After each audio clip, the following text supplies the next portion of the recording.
Okay, big news from EASA. On February 4th, 2026, they dropped a pretty major proposal, Airworthiness Directive 26-024. Now, if you're involved with the Airbus A320 family in any way, you're going to want to pay close attention. This is a really critical safety update. So in this explainer, we're going to break down exactly what this means for your fleet and, more importantly, what you actually need to do about it. All right, so here's how we're going to tackle this. We've got 6 parts. First, we'll get into the why, the unsafe condition that started all this. Then we'll cover exactly who's affected, what you need to do, and wrap up with what this all means for safety, planning, and your final responsibilities. Okay, let's dive right in. Section 1, the unsafe condition. Before we get into the what to do, we really need to understand the why behind this whole directive. So this new directive didn't just appear out of thin air. It's actually an evolution. See, PAD 26024 is here to pull together and replace a couple of older ADs, one for the Trimmable Horizontal Stabilizer Actuator and another for the Airworthiness Limitations section. But what's really crucial here is what's new. It's bringing in tougher, more restrictive tasks because of new data, it's adding the latest certified A320 models to the list, and it's basically streamlining everything under one single updated requirement. And that new requirement is ALS Revision 11, Issue 2. Remember that one.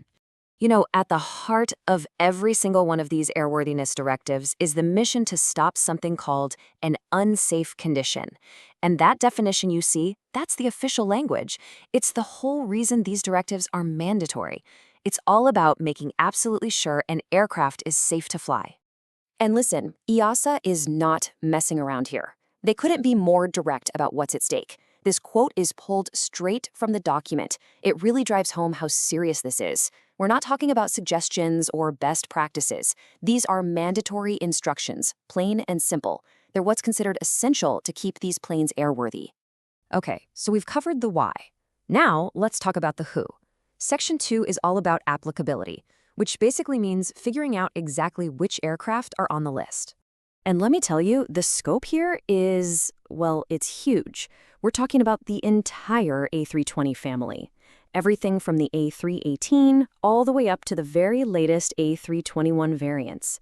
And yeah, that includes the classic CEOs, the current engine option models, and of course all the newer NEO models, including those NX and NY variants. Basically, if it's in the A320 family, it's covered.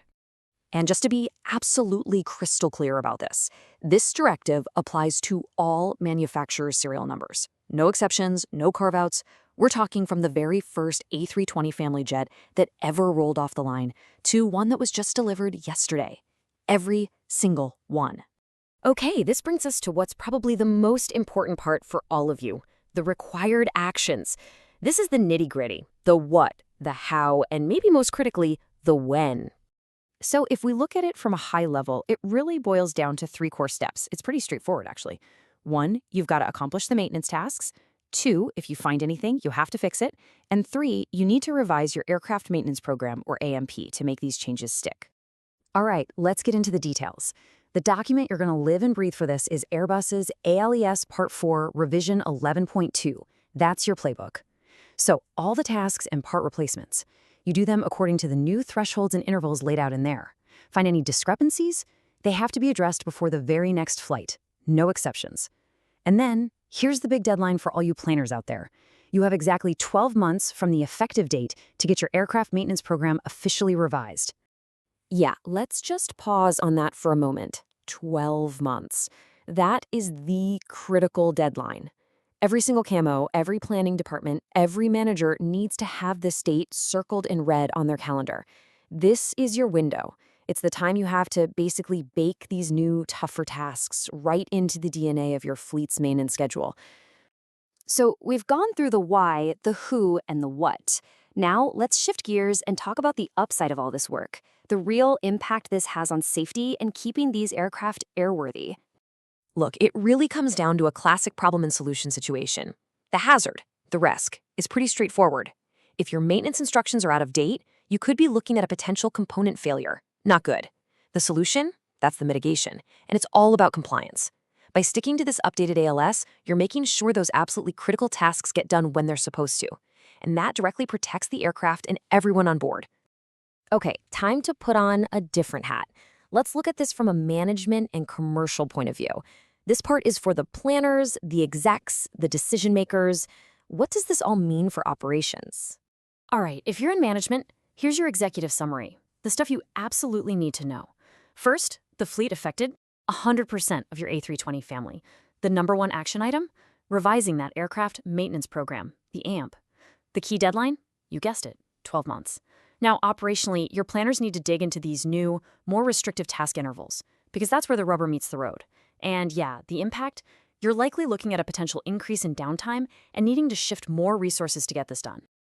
All right, let's bring it all home. We're at the conclusion now, and we're going to summarize your key obligations. This is the bottom line, what you absolutely have to do. So let's just ask it one last time to make sure we're all on the same page. After everything we've talked about, what are your key obligations here? It really boils down to 3 simple questions. Who? You. If you operate any aircraft in the A318, A319, A320, or A321 family, this is for you. What? You need to do all the tasks and, most importantly, revise your AMP based on that new Airbus ALS Part 4 Revision 11 Issue 2. And when? You've got 12 months for the big AMP revision, and all the individual tasks have to be done according to that new, tighter schedule. And I have to say this, and it's probably the most important thing I'll say. This is absolutely vital. Think of this explainer as your guide, your overview, but it is not a substitute for the real deal. Your teams, your engineers, your planners, everyone, they must use the official EASA AD and the related Airbus service bulletins. That's the only way to ensure proper execution and compliance. Subscribe to AEROPODA YouTube channel.